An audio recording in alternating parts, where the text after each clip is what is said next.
میگذره. خشا به حال انسانی که از جهنم خلاص خورد.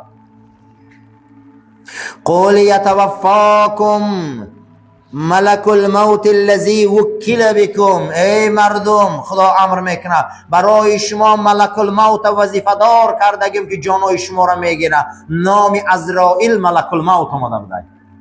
حضرت ابراهیم میگفت است کو علیه السلام نه جنت باشه نه دوزخ باشه، یگون عذاب نباشه. هر آدم یک بار عزرائیل به صورت هستیش بینه بسش عذاب. نه جنت باشه نه یگون چی نباشه گفت عذاب الهی دور کنه. همین عزرائیل به صورت اساسیش هر بنده یک بار بینه گفته بسش زندگی دیگه، همون عذاب بسش گفته هیچ وقت نمیبیاید، هیچ وقت نمیبیاید. و قالوا هذا خاص بالانسان، نکه اما گفته این ملائک خاص انسان بوده.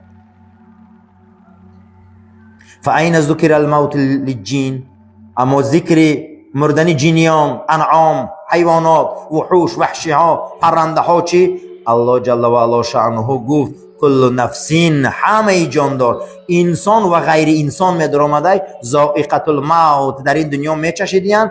بازگشت مقصد همین بود است که اینا پیش خدا می آمدین، اینها نیکی را می دیدین، بدی را می دیدین، از جهنم و دوزخ بودن می دیدین. ان همین ظفر و نجات جان غیر انسان هم حضرت عزرائیل می گرفته. اوارم که می گرفته حضرت عزرائیل. یعنی که آن روز و اذا الوحوش حشرت، یکی نشانهای قیامت همین بوده که وحشی ها جمع کرده می شوند. همین دلالت می شود که می مردین با روز قیامت زنده می شدین. این هم دلیل گرفته گیان. حضرت عزرائیل می گرفته همشون، جانی همه در دست حضرت عزرائیل بوده است. فمن اکرمه ربه فنجاه من النار، کسی را خدا حرمت کنه ای جهنم خلاص خورده، او را جنت برده. اون جنتی که در یگان جای ما در فکر ما عقیده ما وصف وی نمیغنجاخی. و مال حیات دنیا، چیه دنیا؟ چیه گشتن؟ چیه؟ همین دنیا زراعتگاه آخرت ای. این دنیا را برای آخرت خدا خلق کرده. کار آخرت نباشه این دنیا همش فریب بده. ما سخت فریب میخوریم. سعید ابن جبیر گفته که متاع فریب معنیش همینه که ای مردم قیامت تان به خاطر دنیا نسوزانه، قیامت تان به واسطه دنیا آباد کنه. اگر آباد نکنه این دنیا همش فریب بده.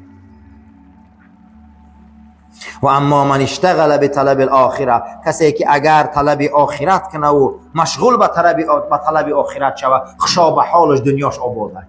این دنیا حرام نیست، این دنیا را ما آخرت باید آباد کنیم.